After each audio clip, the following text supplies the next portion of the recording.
সুপ্রিয় শিক্ষার্থীবৃন্দ, আসসালামু আলাইকুম। আজকে আমরা একটা নতুন অধ্যায় নিয়ে আলোচনা করব যে রসায়নের যে পদার্থের গঠন।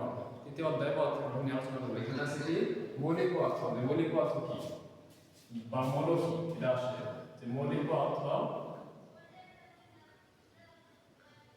বা মৌল। মৌলিক পদার্থ বা মৌল কি,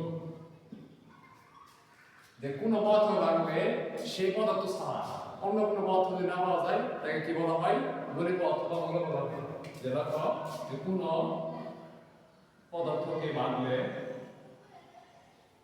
পদার্থকে ভাঙলে সে পদার্থ ছাড়া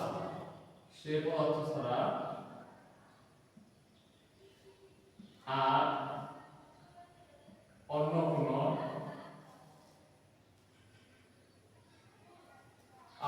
পদার্থ পাওয়া যায় না। আর অন্য কোনো পদার্থ পাওয়া যায় না, তাকে মৌলিক পদার্থ বা মৌল বলা হয়। তাকে মৌলিক পদার্থ বা মৌল বলে। তাকে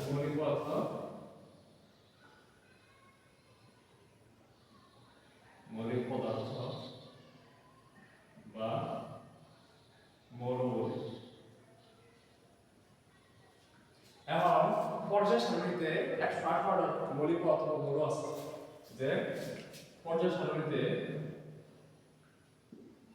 118টি মৌলিক পদার্থ বা মৌল আছে। মৌলিক পদার্থ বা মৌল আছে।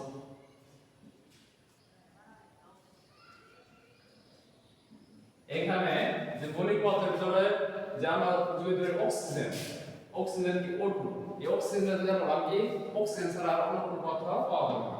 আবার ধরো যে হাইড্রোজেন যদি আমরা ভাঙি, হাইড্রোজেন ছাড়া কি অন্য আর কোনো পদার্থ বা অন্য কোনো পরমাণু পাওয়া যাবে না। হাইড্রোজেন অক্সিজেন কি মৌলিক পদার্থ, এরকম আছে নাইট্রোজেন, এগুলো সবগুলা কি মৌলিক পদার্থ। এখন এই মৌলিক পদার্থগুলা প্রকৃতিতে পাওয়া যায় 98টি এবং কৃত্রিমভাবে রসায়ন গবেষণাগারে তৈরি করা হয়েছে 20টি। তাহলে প্রকৃতিতে পাওয়া যায় 98টি। প্রকৃতিতে পাওয়া যায়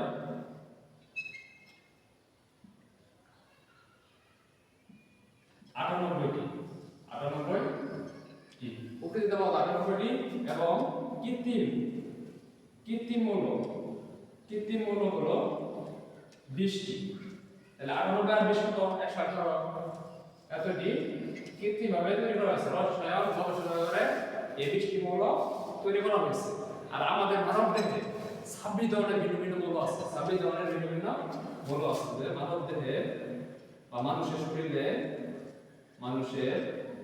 শরীরে 26 ধরনের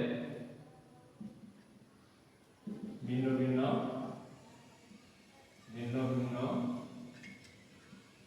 মৌল আছে। তাহলে আমাদের মানব দেহে 26 ধরনের ভিন্ন ভিন্ন মৌল আছে।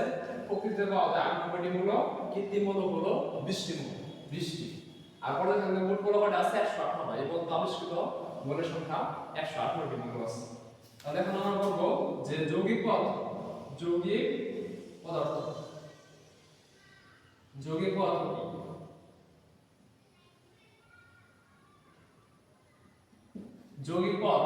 যে কোনো পদার্থকে ভাঙলে একাধিক যদি মৌলিক পদার্থ পাওয়া যায় তাকে কি বলা হয়? যৌগিক পদার্থ বলা হয়। যে কোনো পদার্থকে ভাঙলে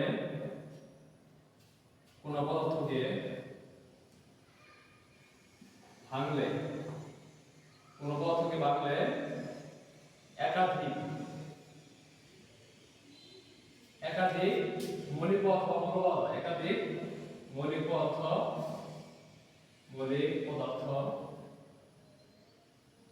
বা মৌল পাওয়া যায়।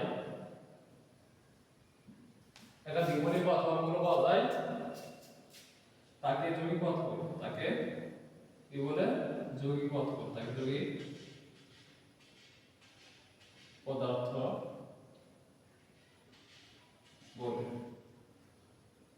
একে কি যৌগিক পদার্থ বলা হয়।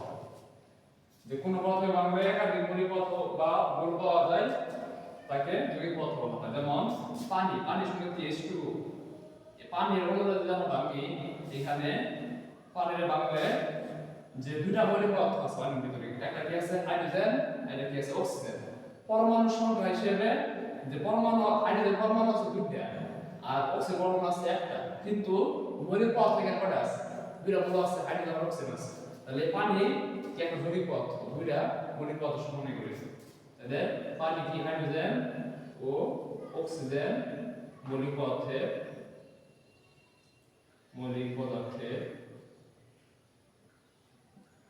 সমন্বয়ে গঠিত, তাই পানি যৌগিক পদার্থ।